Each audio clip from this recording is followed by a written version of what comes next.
శ్రీమాత్రే నమః. అందరికీ నమస్కారం. మార్గశిర మాసంలో శుక్లపక్షంలో వచ్చే ఏకాదశి పేరు ఏమిటి? ఆ ఏకాదశిలో వ్రతాన్ని చేయటం వల్ల కలిగే ఫలితమేమిటి? ఆ ఏకాదశి యొక్క కథ ఏమిటి? వీటన్నిటి గురించి మనం ఈ వీడియోలో పూర్తిగా మాట్లాడుకుందాం. ఇక ఏమాత్రం ఆలస్యం చేయకుండా కథలోకి వెళ్ళిపోదాం. ఓం నమో నారాయణాయ. మాసానాం మార్గశీర్షోహం అని ఆ జగన్నాథుని యొక్క దివ్యవాక్కు. ఆ మాసం పరంధాముని యొక్క ప్రతిరూపం. ఒకసారి శ్రీకృష్ణ పరమాత్ముణ్ణి ధర్మరాజు అడిగారు, ఓ స్వామి, మార్గశిర మాసంలో శుక్లపక్షంలో వచ్చే ఏకాదశి పేరు ఏమిటి? ఆ ఏకాదశి వ్రతముని ఎలా ఆచరించాలి? ఆ ఏకాదశి రోజున ఏ దేవతని ఆరాధించాలి?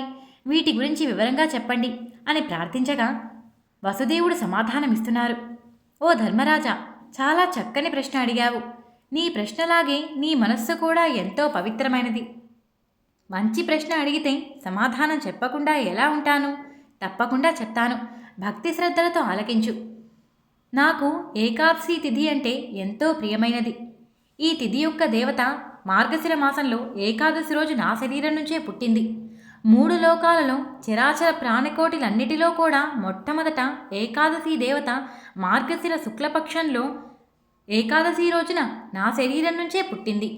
దానివలననే మోక్షద ఏకాదశి అనే పేరు వచ్చింది. మార్గశిర శుక్ల ఏకాదశి రోజున మహాభారత యుద్ధం ప్రారంభమైంది. ఆ రోజునే శ్రీకృష్ణుడు అర్జునుడికి గీతోపదేశం చేశారు. కాబట్టి ఈ రోజున గీతా జయంతి అని కూడా జరుపుకుంటారు. ఈ రోజున దామోదరుణ్ణి భక్తి శ్రద్ధలతో షోడశోపచారాలతో పూజించాలి. పూజకు చివరలో గీతం శ్రావయామి అని పుష్పాలను వదలాలి. ఆ సమయంలో భగవంతుని మీద పాటలు పాడాలి. నృత్యం దర్శయామి అని పుష్పాలను వదలాలి. నృత్యాన్ని వచ్చిన వారు ఉంటే భగవంతుని ఎదుట నృత్యాన్ని చేయాలి. ఇలా దేవుణ్ణి మెప్పించటానికి మంగళకరమైనవి చేయాలి. సుమంగళి స్త్రీలు మంగళహారతులు పాడాలి. ఈ ఏకాదశికి పురాణాలలో శుభప్రదమైన ఒక కథ ఉంది. దాని గురించి కేవలం విన్నంత మాత్రమే వాజపేయ యాగం చేసిన ఫలితం సంపూర్ణంగా కలుగుతుంది. ఈ వ్రతాన్ని చేసిన వారి తల్లిదండ్రులు, వారి యొక్క సంతానము అంతా కూడా నరకంలో బాధపడుతూ ఉన్నా సరే వారందరూ కూడా స్వర్గాన్ని చేరుకుంటారు అనడంలో అసలు సందేహమే లేదు. పూర్వకాలంలో ఎంతో చక్కగా అత్యంత రమణీయమైన గోకులము అనే ఒక నగరం ఉండేది. దానిని వైఖానసుడు అనే మహారాజు పరిపాలించేవారు. అతడు ఎంతో చక్కగా రాజ్యాన్ని పరిపాలించేవారు. ఆయన క్షత్రియుడే అయినప్పటికీ ఎంతో దయాహృదయంతో ఉండేవాడు. రాజ్యంలోని ప్రజలందరినీ కూడా అందరినీ తన బిడ్డలలాగే చూసుకునేవాడు. అంతటి గొప్పవారు. ఆయన రాజ్యంలో 4 వేదములు చదివినవారు, వేదాంగ పారంగతులు అందరూ కూడా ఉండేవారు. వారందరికీ కూడా ఆయన చక్కగా నివాసం ఏర్పాటు చేశారు. ఇలా ఎంతో చక్కగా ఆయన రాజ్యం నడుస్తూ ఉండగా ఒకనాటి రాత్రి ఆయన నిద్రిస్తూ ఉండగా ఆయన కలలో తన తండ్రి వచ్చారు. ఆయన తన తండ్రిని చూసి భయపడ్డారు, చాలా బాధపడ్డారు. ఎలాగో ఆ రాత్రి సమయాన్ని అంతా గడిపారు. మరుసటి రోజు తెల్లవారుజామున కాంగానే సభను ఏర్పాటు చేశారు. వేద విద్వాంసులందరినీ కూడా పిలిపించారు. ఆయన కలలో చూసిన విషయాన్ని అంతా వారి ముందు వివరించారు. నిన్న రాత్రి నా కలలో నేను నా తండ్రిని చూశాను. ఆయన నరకంలో ఉన్నారు, ఎంతో బాధపడుతున్నారు. ఓ కుమారా, నన్ను ఈ నరకం నుంచి ఉద్ధరింపజేయి, నేను ఈ బాధలని పడలేకపోతున్నాను అని నాతో పదే పదే చెప్తున్నారు. అది విన్న నా మనసు ఎంతో బాధపడింది. నేను ఏం చేయాలో నాకు తెలియటం లేదు. నా రాజ్యంలో ఉన్న సంపదలు అన్నీ కూడా నా కళ్ళ ముందే ఉన్నా నాకు ప్రశాంతం కలగటం లేదు. నా రాజ్యంలోని గుర్రాలు, ఏనుగులు, రథాలు ఇవి ఏవీ నా మనసుకి అందంగా కనిపించటం లేదు. ఏవీ కూడా నా మనసుకి ఆనందాన్ని కలిగించటం లేదు. నా భార్య కానీ నా పిల్లలు కానీ ఎవ్వరూ కూడా నా మనసుకి ఇప్పుడు ప్రశాంతతని చేకూర్చలేకపోతున్నారు. నిన్న రాత్రి నా కలలో ఎందుకు వల వచ్చింది? నిజంగానే నా తండ్రి నరకంలో బాధపడుతున్నారా?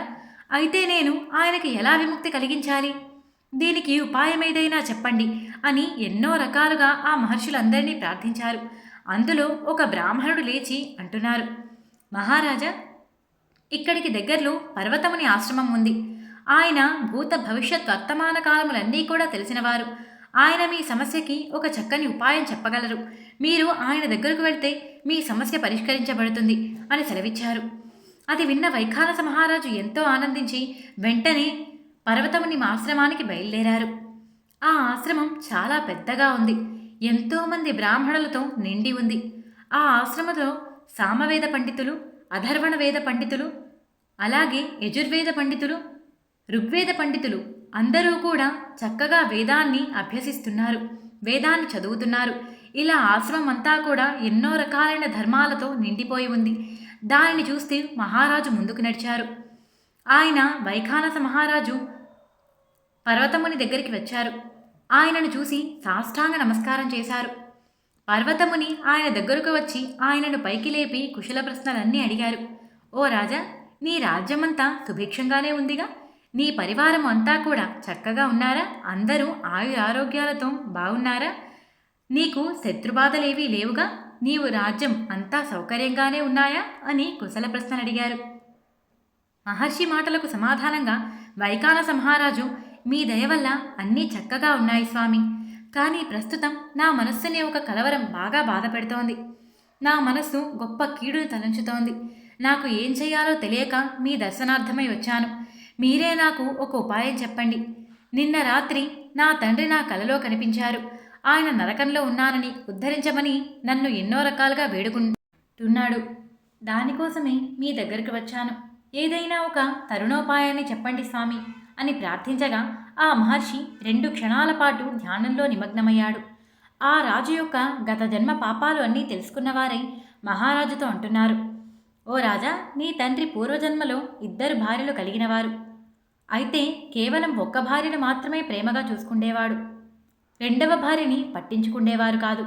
అయినా సరే ఆమె మౌనంగా ఉండేది. ఎప్పుడూ కూడా అతన్ని ఎదిరించేది కాదు. ఒకసారి తనకి ఒక కుమారుణ్ణైనా కలిగించమని ప్రార్థించింది. అయినా సరే నీ తండ్రి ఆమె మాటను ఏమాత్రం పట్టించుకోకుండా ఆమెను ఇంకా కఠినంగా మాట్లాడి బాధ పెట్టాడు. అటువంటి పాపాన్ని చేయటం వలనే ఇప్పుడు నీ తండ్రి నరకంలో పడి నానాయాతలను అనుభవిస్తున్నాడు అని చెప్పారు. ఆ మాటలు విన్న మహారాజు, ఓ స్వామి, జరిగినదేదో జరిగిపోయింది. ఇప్పుడు దానిని మార్చలేం కదా.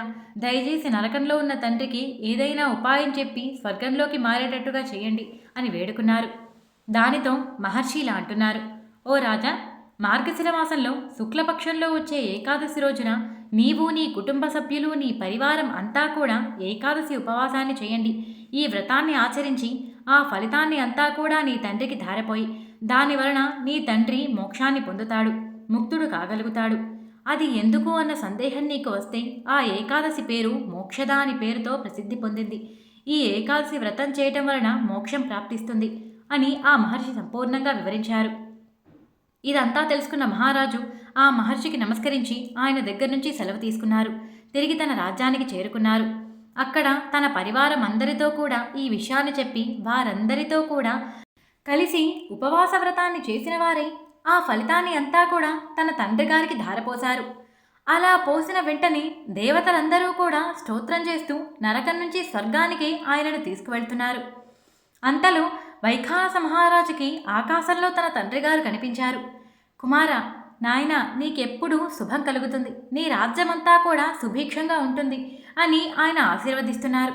ఆ మాటలన్నీ కూడా వైఖానస మహారాజుకి స్పష్టంగా వినిపించాయి. దాన్ని విన్న మహారాజు ఎంతగానో ఆనందించారు. తన తండ్రికి నమస్కరించుకొని వెంటనే వచ్చి తన పరివారానికి అంతా ఈ విషయాన్ని వివరించారు. ఎవరైనా సరే మోక్ష అనే పేరు గల ఈ ఏకాదశి వ్రతాన్ని ఆచరిస్తారు. వారి యొక్క సమస్త పాపాలు నశించిపోతాయి. వారు కోరుకున్న కోరికలన్నీ తీరిపోతాయి. దానితో పాటు మోక్షాన్ని కూడా పొందుతారు. ఈ ఏకాదశి కంటే శ్రేష్టమైనది, శుభప్రదమైనవి, మోక్షాన్ని ఇచ్చేది మరొకటి ఏదీ లేదు. ఈ వ్రతాన్ని ఆచరించిన వారి యొక్క పుణ్యం చెప్పటానికి సమర్థులు ఎవ్వరూ లేరు. ఈ ఏకాదశి మహత్యాన్ని కేవలము విన్నా, చదివినా సరే వాజపేయ యాగం చేసినంత ఫలితాన్ని పొందుతారు.